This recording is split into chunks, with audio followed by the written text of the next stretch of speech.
Hey y'all, welcome to Gypsy TV. This is our very first ever Top 10 segment.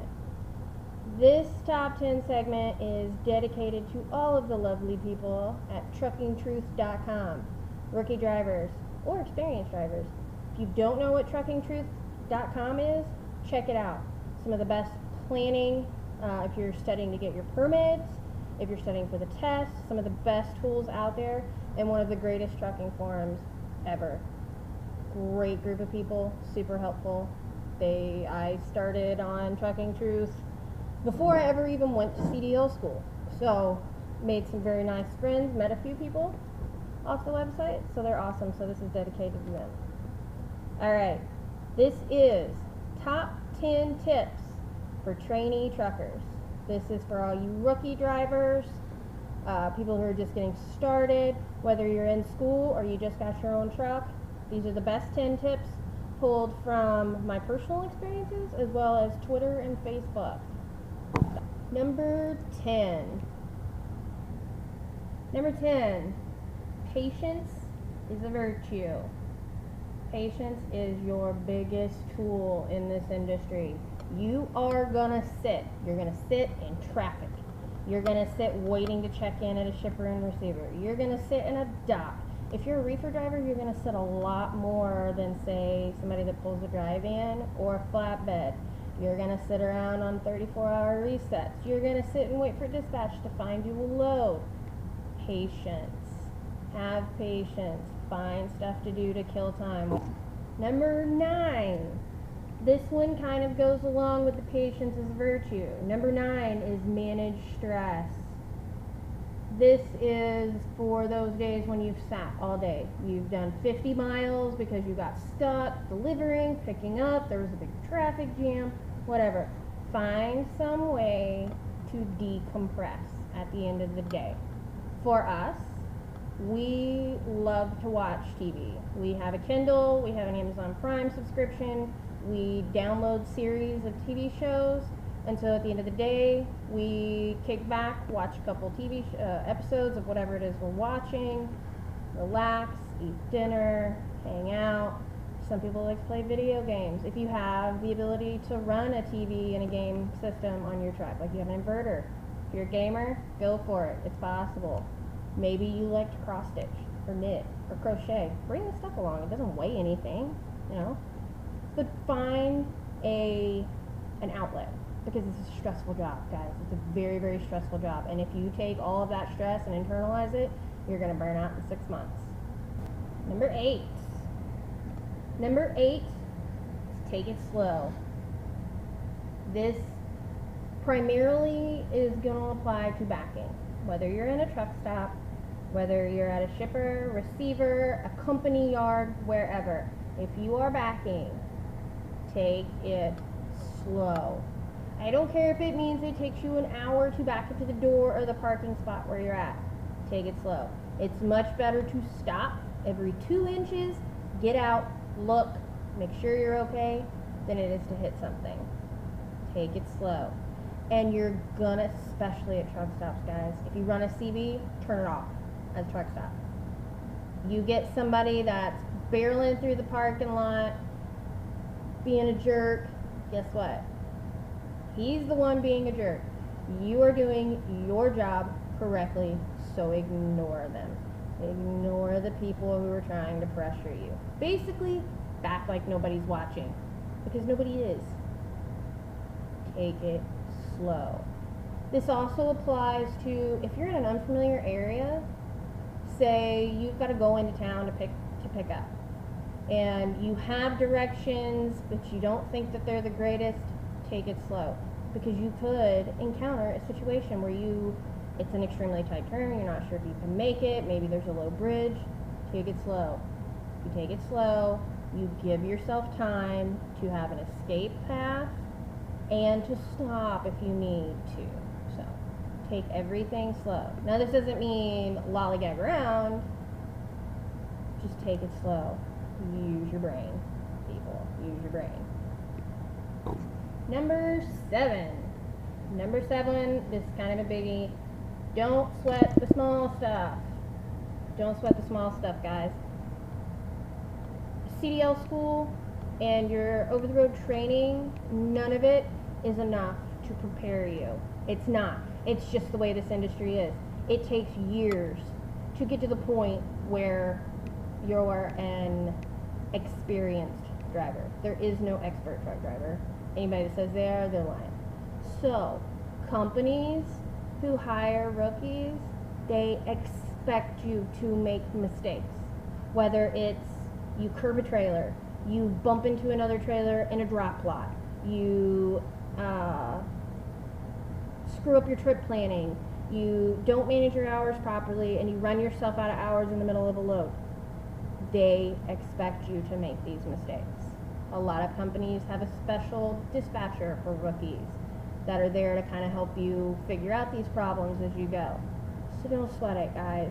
If you take every single little bump and scrape and time you fall on your face and screw something up, if you take all of that to heart, again, you're going to burn out in 6 months. So, you make a mistake, number 1, own up to it. Number 2, don't sweat it. Number 3, learn from it and go on. Because if you keep running over and over in your head, I'll give you my personal scenario. 2 days solo. Coming out of Chicago, we were in Illinois, we went to a TA to park.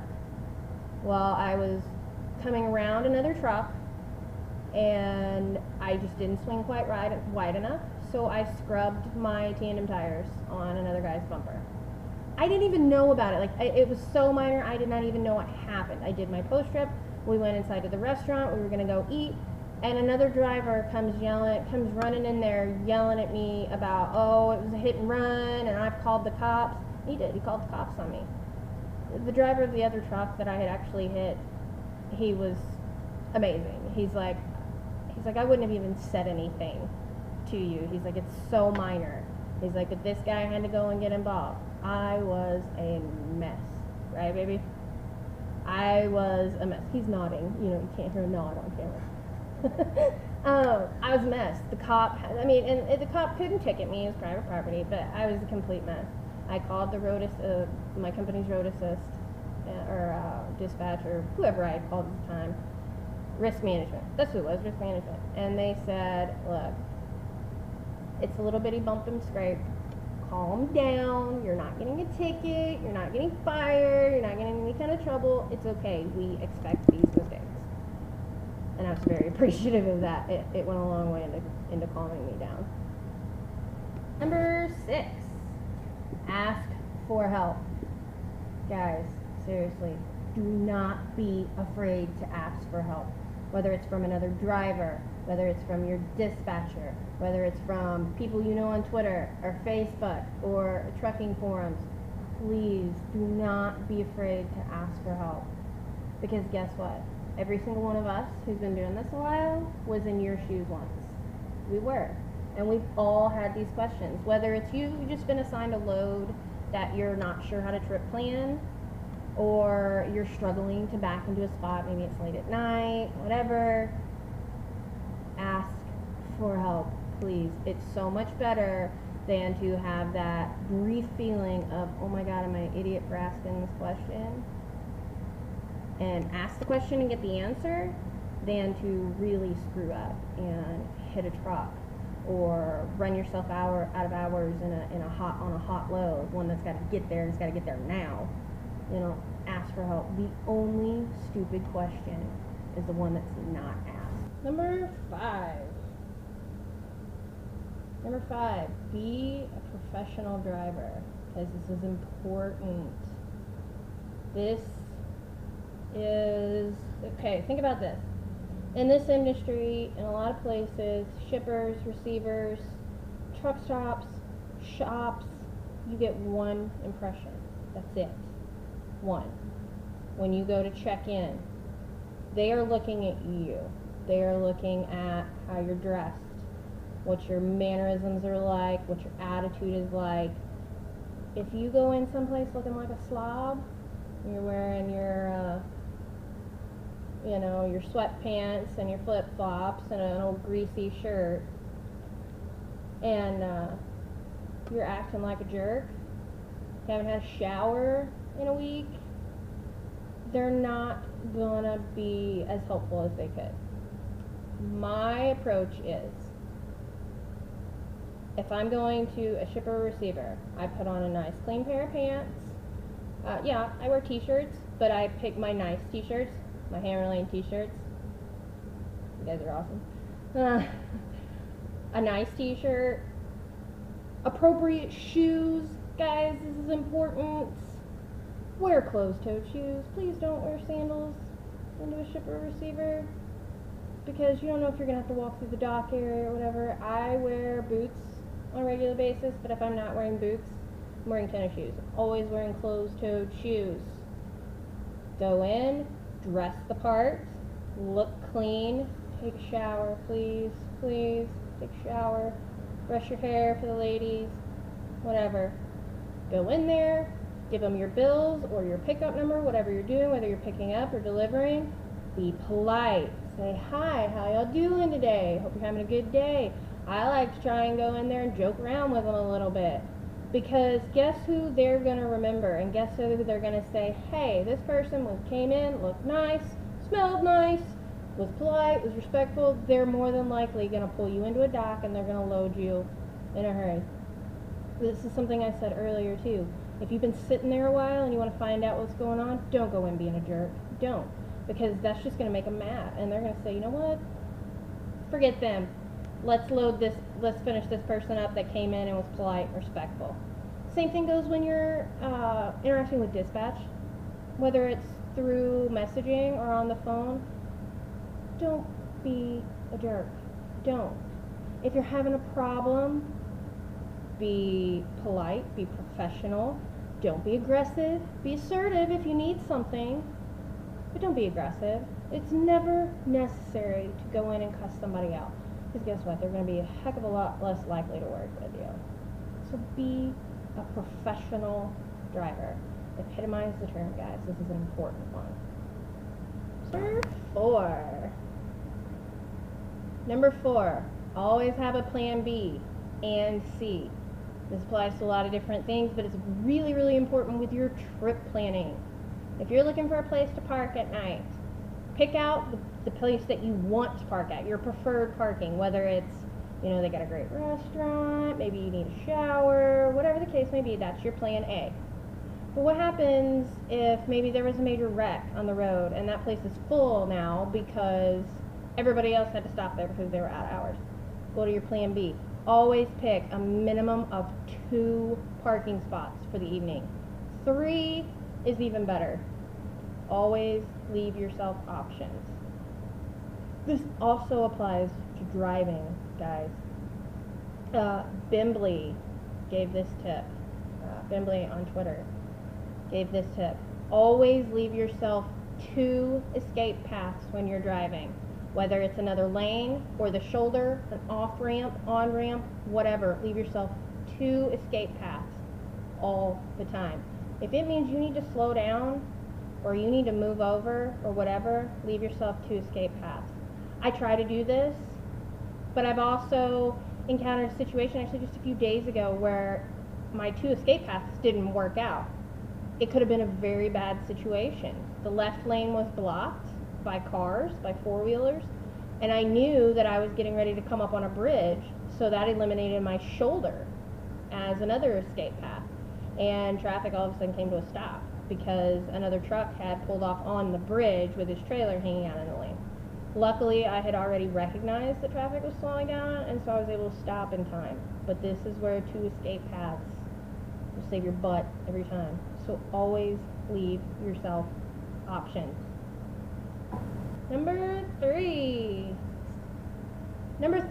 become an hours of service master.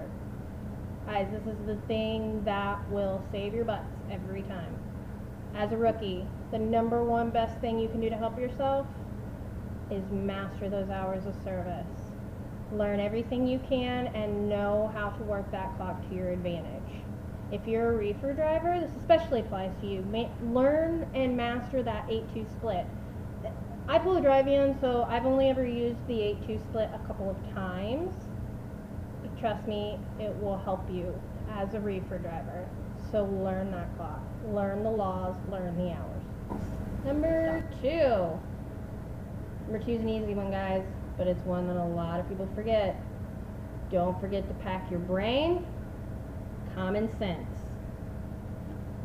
We've all seen Twisted Truckers, you guys. We've all seen the pictures of people that ended up in really stupid situations they never should have been in the first place. So say you're driving along and your GPS says turn right on such and such street. Well, guess what? You're following my tips and you're taking it slow. You can see that such and such street is a dirt road. Unless you have very specific directions to go down a dirt road, what in your right mind would tell you that a dirt road is okay for a fully loaded semi? You will get stopped. You will end up in a bad situation, and then you will probably be paying thousands of dollars for a tow truck to get you out of that bad situation. So guys, use your common sense. If you're driving down a road and you see a bunch of cars and the people driving the cars are all looking at you like you're insane, odds are you're probably not supposed to be there in a truck. It's something that I look for. I look for other trucks and I look for reactions from other drivers because it tells you a lot. If you say you've gotten directions from the company about how to get to your shipper and you're looking at it on a map and you're like, well, these directions don't make any sense. It seems like I'm taking the long way around. Give it a second look because there may be a reason you're taking the long way around. Guys, your best tools, a GPS navigation system is awesome. I love my Rand McNally, I do. But I have a paper atlas that if I'm going down unfamiliar roads, I always check low clearances, weight restricted, and pay attention. Road signs are your friend. Road signs are your friend. They're going to tell you, hey, a lane's closed, a low clearance, whatever. Guys, just use your brains. Please, I'm begging you. It will save you a lot of headaches. Stop. Number one. Guys, I do a drum roll, but I'm not much of a drummer, so. I actually received this tip from several places. A very nice gentleman on Twitter, a couple of people on Facebook, and it is something that I very, very much believe, especially with the whole e-log mandate and all of the conspiracy that's out there with, well, if you're on e-logs, dispatch is going to force you to drive. No. Here's the tip. You are the driver of that truck. You are. Not dispatcher, not the broker, not the shipper, not the consignee. Nobody else drives that truck but you. You know when you can get that load there safely. Say you're on a load, it's a little bit tight, and you get sick. Say there's a bad flu bug going around and you get really, really sick. If you feel okay to drive, do it, but know your limitations. If you need to stop, stop. Communicate with dispatch. Always communicate over Qualcomm or whatever kind of messaging system you have in the truck. Put it in a message. I'm very, very sick. I'm running a fever. It is not safe, keyword here, safe for me to drive. What do we need to do? Do we need to swap this? Do we need to stage it somewhere? Communicate. But guys, you are the driver. If you get stuck somewhere, I went to a place in Ohio one time to deliver. There was 5 trucks, all from our company, 5 trucks. And I went to give them the bills and they said, okay, you're 5th in line, so when it's this truck, this truck, this truck, this truck, when that truck pulls out of the dock, you can back in. No, let me take your cell phone, we'll call you when we're ready for you. No, we'll knock on the door. Nothing. I had to sit and watch these trucks being unloaded so I knew when it was my turn. 9 hours. 9 hours of sitting there and waiting for my turn. And I couldn't even go to bed. So guess what? I'm unloaded now. Oh look, I've got driving hours back. No. I've been up. I had already been up for 4 hours before even getting there.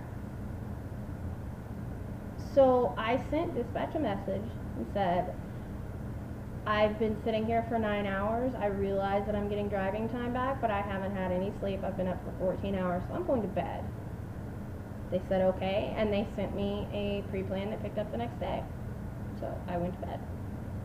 Don't ever let anyone force you to drive. If you're with a company that is telling you need to drive, if it's phone call, guys, get it in messaging, because these messages have to be stored for a certain period of time. If they continue to try and force you, even over messaging, guess where your very next phone call needs to be? It needs to be your safety department. Because I guarantee you that whoever's trying to force you to drive under whatever circumstances is not going to have a job for very much longer. Because I don't care if you're on e-logs, you're on paper logs. No one drives that truck but you. And so keep that in mind. Alright guys, there you have it. Our very first top 10 list ever. Hope you guys liked it. I'm going to kind of play with some editing stuff on this, so hopefully it turns out. I'll post the video as soon as I have the link up. I want to try and do this at least on a monthly schedule. We may try and do it twice a month, bi-monthly. Send me your ideas for top 10. It can be trucking related, it can be non-trucking related. You know, what are your top 10 favorite places to eat on the road? And if you know me, you know I like to eat. So, guys, send me your ideas. What do you want to see next time on top 10? Follow me on Twitter. I'm also on Instagram. Subscribe, comment in the video here, YouTube. Send me your ideas, and you never know, you might get picked. Bye, y'all.